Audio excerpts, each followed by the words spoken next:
What's up YouTube, it's your boy Nasher. Welcome back to the channel, and today I am going to be revealing the last batch of cards that will be released in the newest set, Duelist Nexus, which it got me thinking, okay? It got me thinking. You guys, if you guys had noticed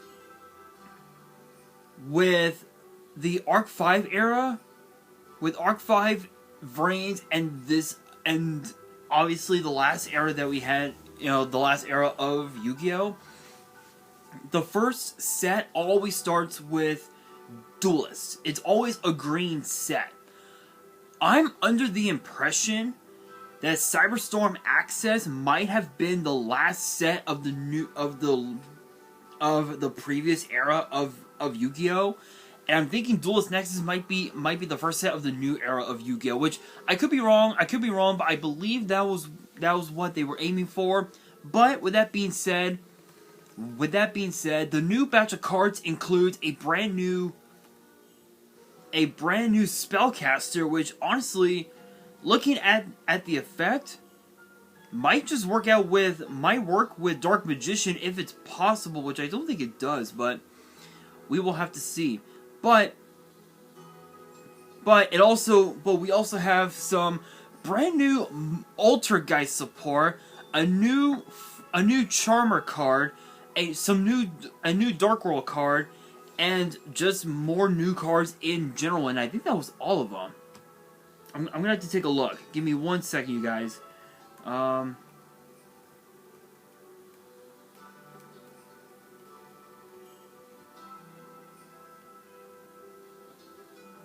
I think that should have been all of them. Nope, there is still plenty more. I believe there is plenty more. Yeah, there is plenty more, you guys. Plenty more cards in this video. There is that. Give me 1 second, you guys. I apologize. I completely forgot about these two cards. But with that being said, guys, we are 37 subs away from 200. We are drawing closer and closer to the goal of 200 subscribers. And as I have said in previous videos, if this channel gets to 200 subs, I will open up this Korean Strike of Neos booster box in its entirety on the channel, on the hopes to potentially pull this guy, Elemental Hero Air Neos. However, if the channel gets to 500 subs, I will open up this Korean LOB booster box on the hopes to potentially pull maybe a Blue Eyes White Dragon, Dark Magician, Pot of Greed, maybe. Funny thing with the core Korean sets is that you're not guaranteed a holo, nor are you even guaranteed a rare, which is kind of crazy. But if this channel gets to 1,000 subs, I will open up this first edition Toon Chaos box in its entirety on the channel. Both of these I got from my partners over at Collector Store, so if you guys have not done so already, be sure to check them out. Link and address will be in the description below. So let's get straight into this video. Again, guys, if you haven't done so already, subscribe to the channel, turn on the notification bell, give this video a thumbs up, follow me on all of my social media. My ads will be in the description below, as will the info to my fan mail. If you guys want to send me fan mail, all the info will be in the description as well. Let's get straight into it, guys. Kicking things off, we got Magicians of Bond and Unity, which is an 8-star light spellcaster with 2,500 attack and defense, and it has the effect that says that it cannot be normal summon or said, and that it must be special summon from your hand by having 25 or more cards in your graveyard. I mean, it's possible. I mean, I would say you could run grass, but the problem is that grass is banned. So you would have to literally run a card like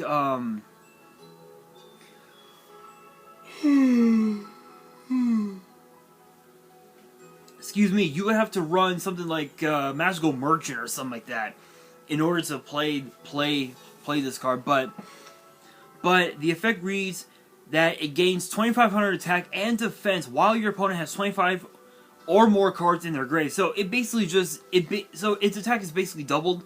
I mean, the card's okay, but there are better cards than that, in my honest opinion. But next up, we got the new Altergeist support.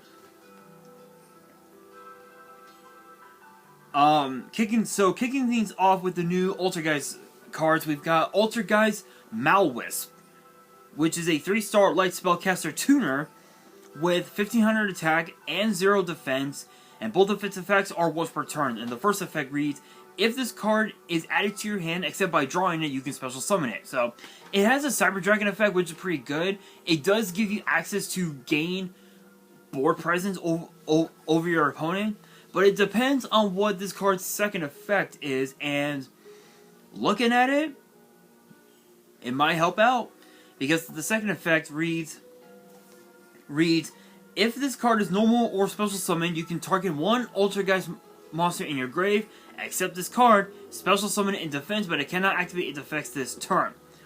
And there's a note underneath that says, this card is named after Malware and Will-o'-the-Wisp. Okay, nice little lesson right there. To be fair, this is a really good, this is basically a 1-card 8-star synchro. Literally.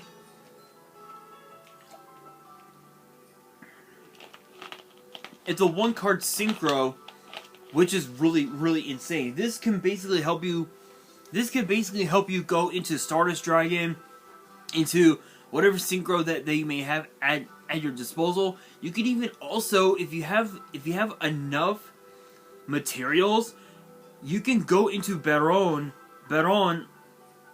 really fast, which is pretty insane.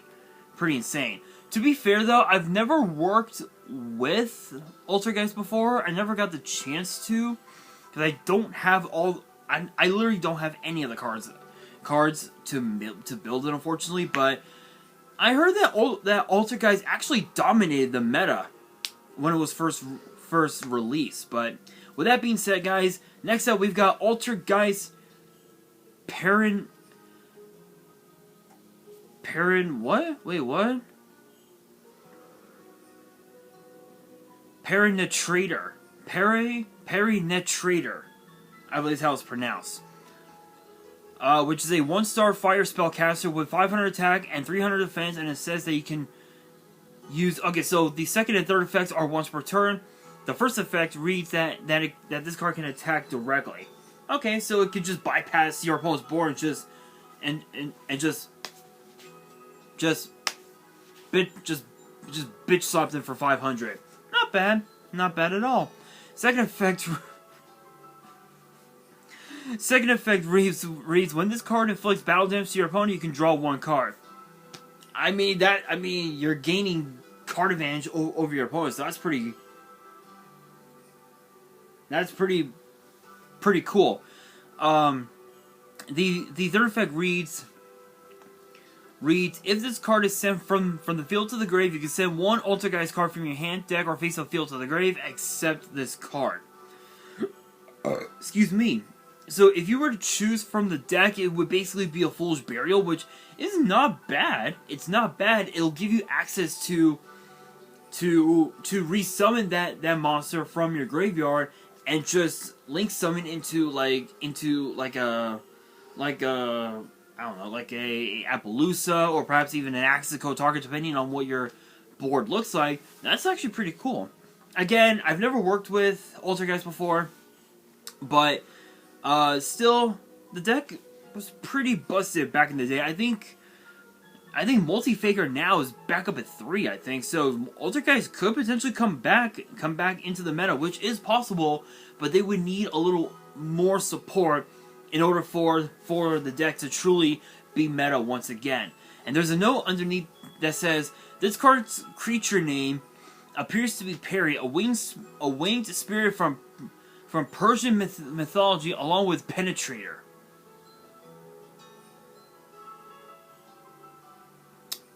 Okay then, moving on. Next up, we've got Altergeist Adminia. Adminia, I believe is how it's supposed to be.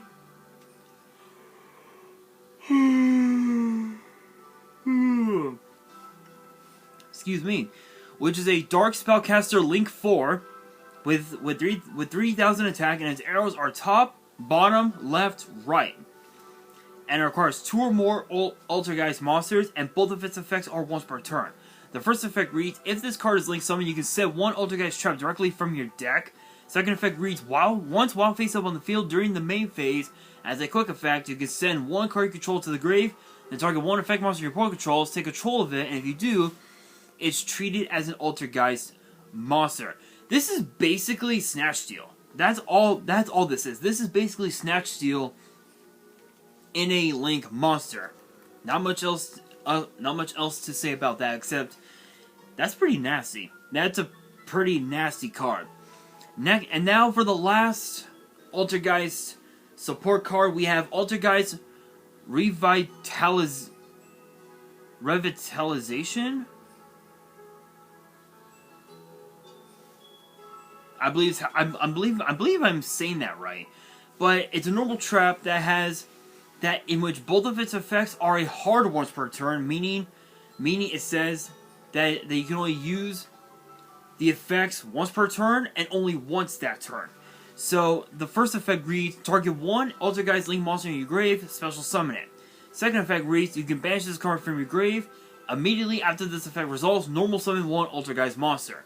So this is basically Monster Reborn double summon all rolled into 1 card, which is pretty good. Again, being able to just go into a Link monster like right off the bat, that's actually pretty good. It gives you access to just potentially just push for game depending on what your board looks like, which is really nice. Next up, now for the next new card, we got Hita the Fire Channeler, which is a 5-star fire spellcaster with 1850 attack, 1500 defense, and it says that it's always treated as a charmer card. And both of its effects are once per turn. The first effect reads, you can discard this card and 1 fire monster, add a fire monster from your deck to your hand with attack greater than the attack of the other discarded monster, and you cannot activate monster effects for the rest of the turn except fire monsters. Second effect reads, when a fire monster you control is destroyed by battle while this card is in your hand, you can special summon it. This is actually a really good card because Wind can work with harpies, and it can also work with the Fluenderies as well. Arya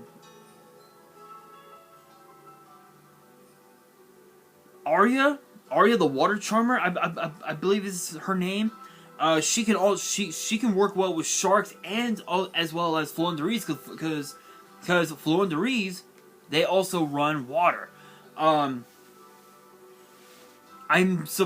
believe we're supposed to be getting the others. I know Asa can work with X Sabers, which is kind of funny. I know I've been hearing rumors of some brand new X Saber support. I don't know if we're actually going to be getting it, but who knows. But this card can actually work with Fire Fist, Infernal Knight, and get this, Batlin Boxer with the brand new support that we just got. Which I had already talked about the new support. I think, what was it, like last week or something?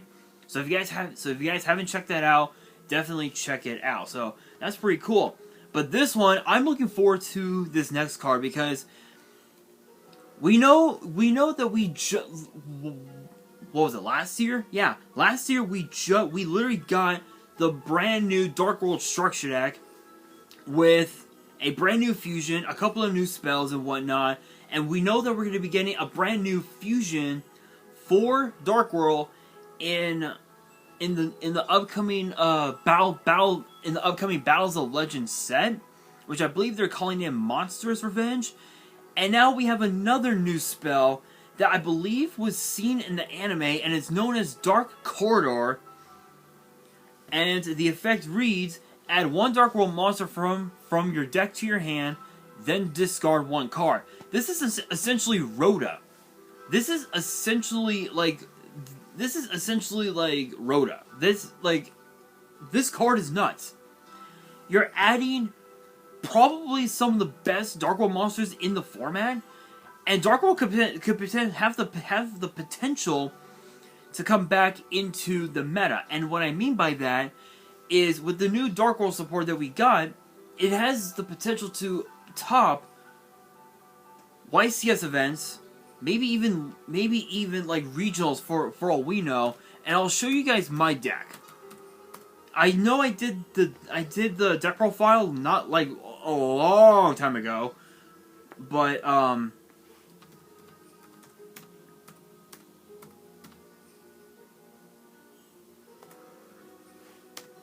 give me a second, guys. I'm gonna try and show you guys my build because oh, there we go. So here's my build, and obviously I do have the full deck list posted on my Instagram, so you guys can definitely check it out. But my build consists of one Rainbow Over King of Dark World, 2 Grapha Dragon Lord of Dark World, 2 Silva, 2 Gold, 3 Brawn, 3 Snow, 2 Beige, 2 Gren, 1 Parl, 2 Ceruli, 1 Morphing Jar, 2 Dark Resonator, 2 Crimson Resonator, 1 Red Resonator, 1 Synchron Resonator, 2 Resonator Engine, 2 Resonator Call, 3 Dark World Dealings, a Monster Reborn, 3 Dark World Puppetry, 1 Dark World Accession, 1 Dark World Archives, 3 Gates of Dark World, 2 Time to Stand Up, and 2 Dark World Punishment for my main. My extra deck I've got a Grapha Dragon Overlord of Dark World, Hot Red Dragon Archfiend King Calamity, Red Supernova Dragon, Dragocitos Corrupted Nether Soul Dragon, Tyrant Red Dragon Archfiend, Hot Red Dragon Archfiend Bane, Hot Red Dragon Archfiend Abyss, 2 Scarlet Red Dragon Archfiend, Void Ogre Dragon, Infernity Doom Dragon, Dark Highlander, Chaos King Archfiend, and 2 Red Rising Dragon. In my side deck, I've got 2 Gaddarla the Mystery Dust Kaiju, 2 Ash Blossom, 2 Ghost Bell, a Side Framelord Omega, Card Destruction, 2 Prohibition, Book of Moon, 2 Zing Zang Hu, and 2 Solemn Warning. I'm going to be updating this later on. Once we get the new support printed, I'm definitely going to be doing a huge update on the deck. So make sure you guys get ready for that one. But again, Dark Corridor, this is essentially Rhoda, which is absolutely nuts. Absolutely nuts. Now for some more new cards, and now we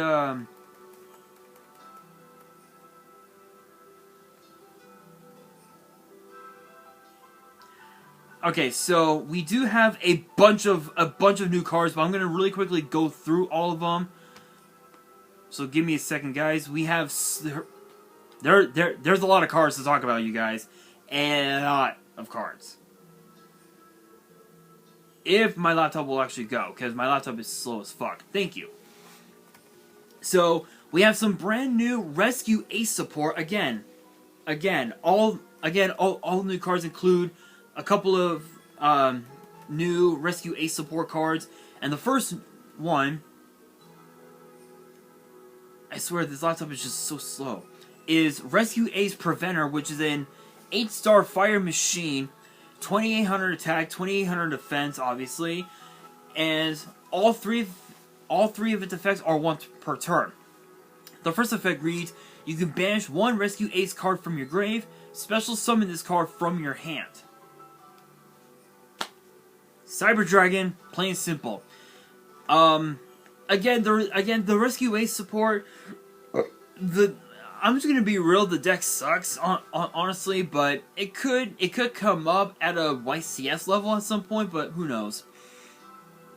Second effect reads: if you control another Rescue Ace monster as a quick effect, you can target 1 effect monster your opponent controls, change it to face down defense. The third effect reads: if this card is sent to the grave, you can target 1 of your banished Rescue Ace monsters except a level A monster and special summon it. So it has a sort of like a mini like Book of Moon effect, which is pretty cool. But that's all it's going to be good for, honestly, in my opinion. Next up, we've got Emergency, which is a quick play spell, and this is the last of the new Rescue Ace support. And it's a quick play spell, and it says that it's always treated as a Rescue Ace card. Both of its effects are once per turn. The first effect reads, special summon one Rescue Ace monster from your deck in defense, then tribute one Rescue Ace monster from your hand or field. Second effect reads, during your main phase, you can banish this card from your grave, target one Rescue Ace trap in your grave, and set it. This is a good way for you to take any like Rescue Ace trap, set it, especially if it's a board wipe or potentially a floodgate. That's actually pretty good. That's actually pretty decent, I will admit. Next up, we've got Little Opposition, which is a normal trap, and it's obviously a once per turn, and the effect reads, choose 2 unused main monster zones in the same column, apply this effect, then your opponent can apply it for themselves. Special summon a level 2 or lower monster from your hand or deck to your chosen zone in attack position or face down defense. Sprites are going to be abusing this card to the point of no return.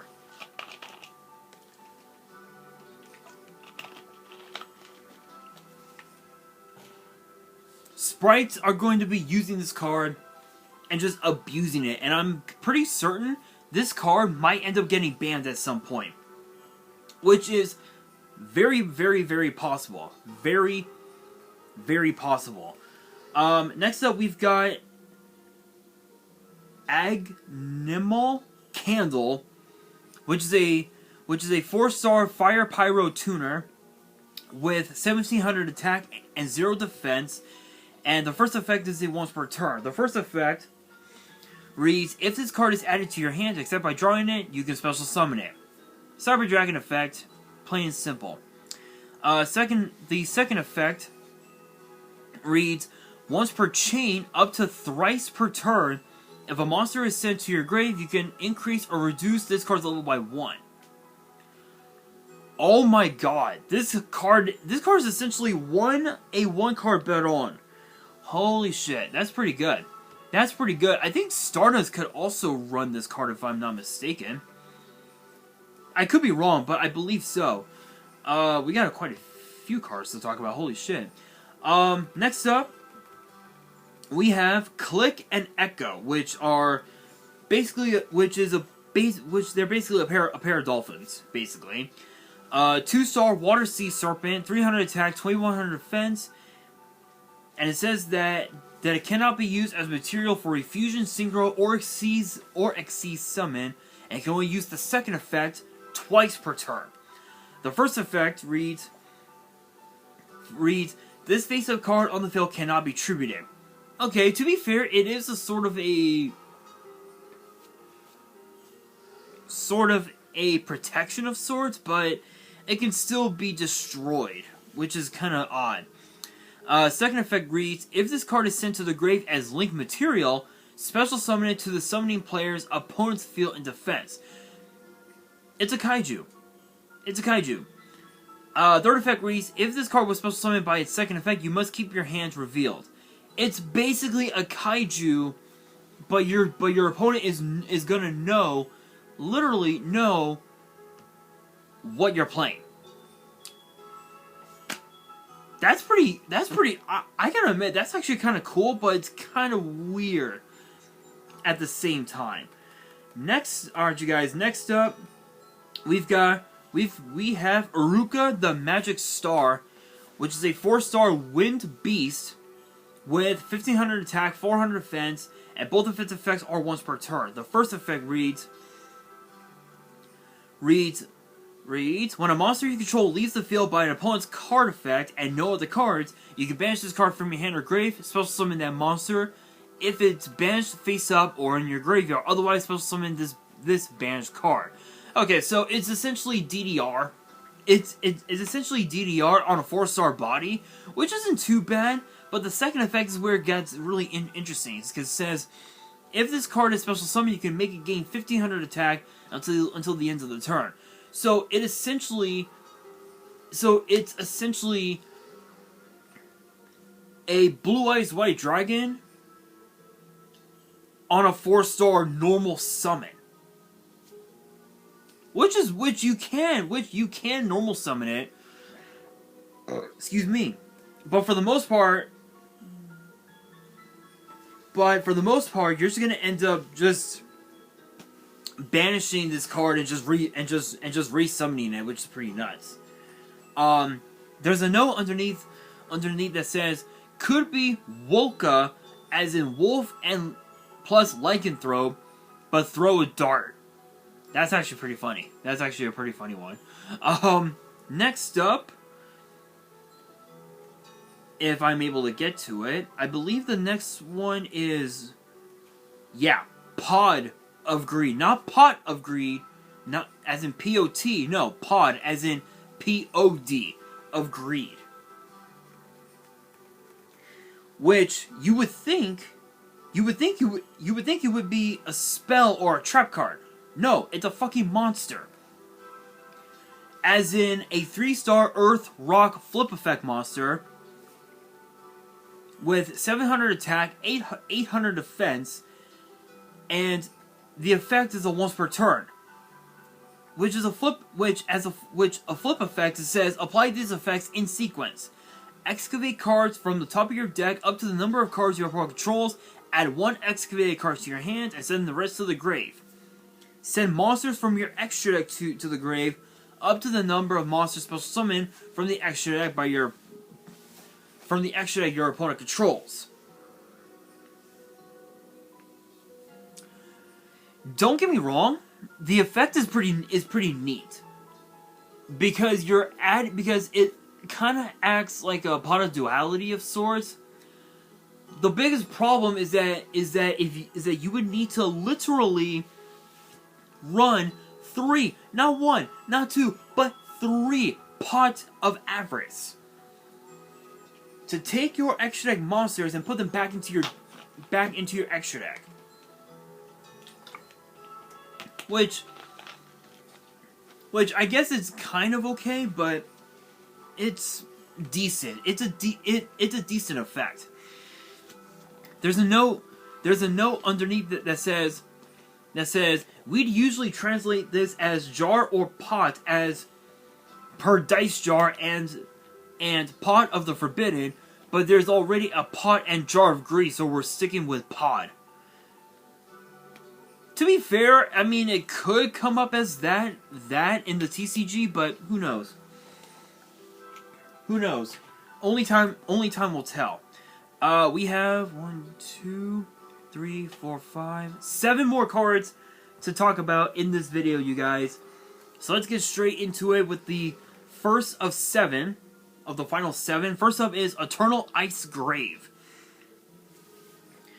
which is a quick play spell, and the effect is obviously a once per turn, and the effect reads, during the main phase, if a monster you control leaves the field by an opponent's monster effect, except by being destroyed, activate one of these effects. End this main phase, skip the main phase 1 of your opponent's next turn. That's actually pretty nuts. That's pretty cool. It's a good way to force your opponent to make their board during their second main phase. So if you were to have Zeus on board, they would basically have nothing, which is pretty cool. That's actually not bad. That might just come up in Sharks. Ironically enough, it might come up in Sharks, but I don't know. I don't really know, honestly. It could, but who knows. Next up, we've got Aqua Round, which is a normal spell, and the effect reads, banish 1 card from your hand, and if you do, during your next standby phase, you can add up to 2 cards with the banished card's name from your deck to your hand. If this card is activated while your opponent controls no cards, you cannot activate cards or effects of cards with the banished card's original name for the rest of the turn. So it's okay. It does have some synergy with decks like Harpy and Dark Magician and Blue Eyes and whatnot. It does have a little bit of synergy, but it's okay. It's okay. It's okay. But there's a note underneath that says, "Around" is a song that is sung by groups of people, with each subset of people starting at a different time. Considering the artwork, it's also referring to the other meaning of some kanji, trolling. The girls got issues with one another. Ha! That's actually funny. That's actually a funny one. That's actually pretty funny. But again, I think I think for the most part, like, you know, decks like Harpy and Shark and whatnot can run it, but who knows? Next up, we've got Curry Ban. We've got Kira Ban, which is a continuous trap, and it has two separate effects. The first effect, if I can scroll down. Thank you. No, I don't want to scroll all the way down. I want to scroll. There we go. The first effect reads, if 10 or more cards and or effects have been activated this turn, special summon this card as an effect monster, which is a 10-star Dark Cyberse, 3k attack and defense, and it's also still a trap, which is kind of a dumb one. If summoned this way, during your end phase, set this card in your spell and trap zone. Yo. That's pretty nuts. Second effect reads, once per turn, when your opponent activates a card or effect, while this card is in the monster zone as a quick effect, you can destroy as many cards they control as possible, then set this card in your spell and trap zone. This is a good way to reset your board and just break your opponent's board over and over and over and over again. That's actually pretty nuts. That's actually pretty cool. I have to admit, that's pretty cool. That's actually pretty cool. I just realized I kind of capped a little bit. That last card, Kiraban, they apparently YG organization posted it twice for some dumb reason. But next up, but we're down to the last like 3 cards, I think. Yeah, 3 cards. So next up, we've got Seeing Cuckoo. I believe is how I believe it's Cuckoo. Which is a 3-star fire winged beast with 800 attack and 1000 defense, and it says that you can only use the effect once per turn, and it reads, during your main phase you can activate one of these effects. Destroy this card, then draw 1 card. Discard 1 card, then draw 1 card. Draw 1 card during the end phase of this turn. So it doesn't matter what you do. You're drawing a card only to get bitch slapped by Ash Blossom. Plain and simple. There's a note underneath. Okay, seriously? Thank you. There's a note underneath that says this card's name is a reference to a story about Oda Nobunaga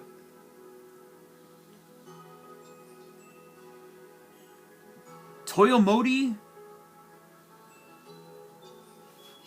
Hideyoshi and Tokugawa Ieyasu, the 3 great unifiers of Japan who ended the Sengoku era of Japan, characterizing the differences in their personalities and politics.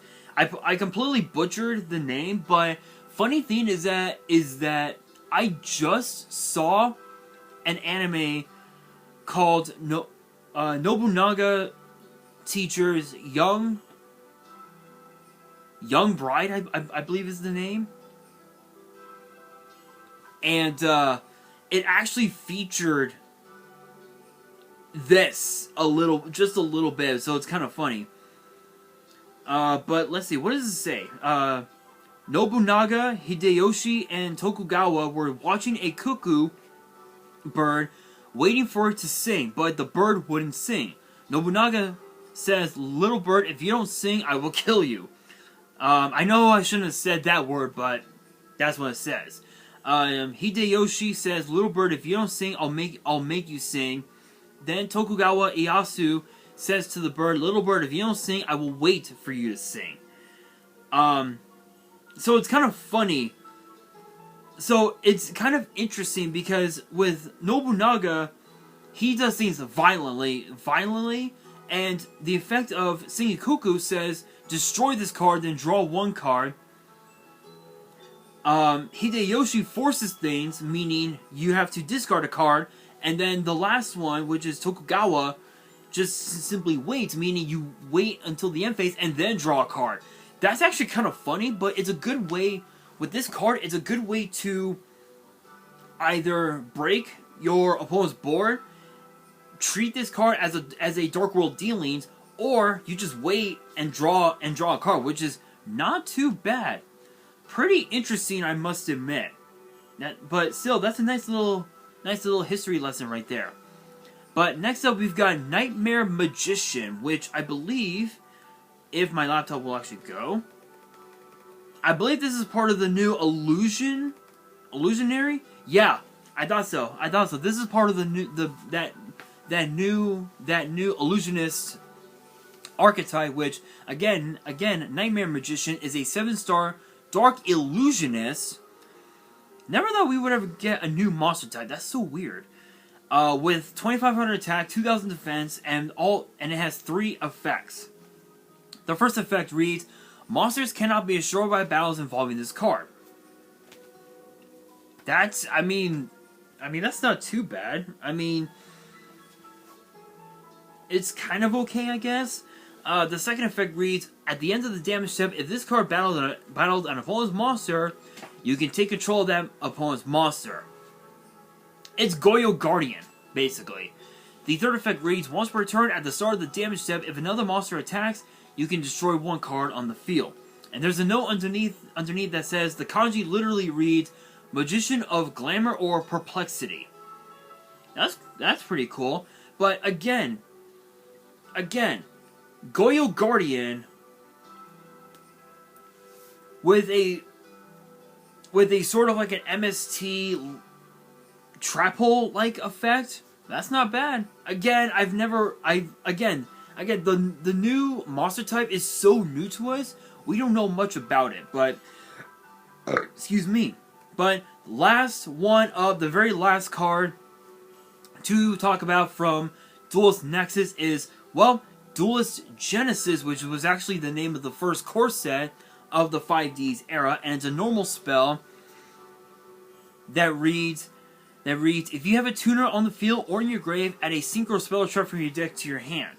And the funny thing is that the cards that you can search off of Duelist Genesis, as of today, you can search out Synchro Overtake, Desynchro, Synchro Gift, Synchro Cracker, Synchro Control, Synchro Trace, Synchro Change, Synchro Dilemma, Synchro Transcend, Synchro Boost, Necroid Synchro, Miracle Synchro Fusion, King Synchro, Synchro Ejection, Synchro Call, Synchro Strike, Synchro Zone, Synchro Transmission, Synchro Barrier, Synchro Material, Synchro Deflector, Synchro Overtop, and Synchro World. Cards that you're not allowed to search with this card are Synchronized Realm and Synchro Blast Wave, which unfortunately is kind of a dumb one. But the rulings right now, we don't know, but apparently you are allowed to search Malefic Divide and Malefic Claw Stream for some odd reason. I don't know if you're allowed to, but still, this is basically Spell and Trap Rhoda for Stardust.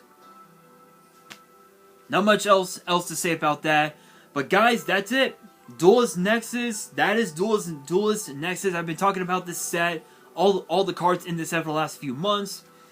So that brings me to the question of the day, which is this.